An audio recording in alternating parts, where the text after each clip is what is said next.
Hi friends, mutton curry చేస్తున్నా. నూనె పోసుకోవాలి. వేడైన తర్వాత బిర్యానీ ఆకు వేసుకోవాలి. లవంగాలు, ఇలాచి, దాల్చిన చెక్క గోలిన తర్వాత పచ్చిమిర్చి వేసుకోవాలి. ఉల్లిగడ్డలు వేసుకోవాలి. ఉప్పు వేసుకోవాలి. అల్లం వేసుకోవాలి. కొద్దిసేపు ఫ్రై చేసుకోవాలి. ఫ్రై అయిన తర్వాత పసుపు వేసుకోవాలి. ఫ్రై చేసుకోవాలి.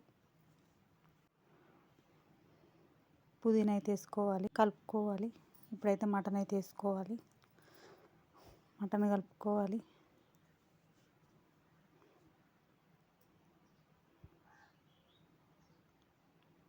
కలుపుకున్న కారం అయితే వేసుకోవాలి.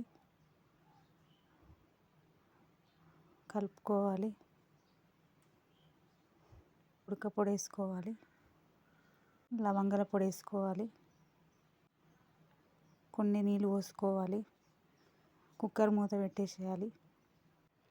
మటన్ ఉడికిన తర్వాత టమాటాలు వేసుకోవాలి. Mutton curry ready. Please subscribe.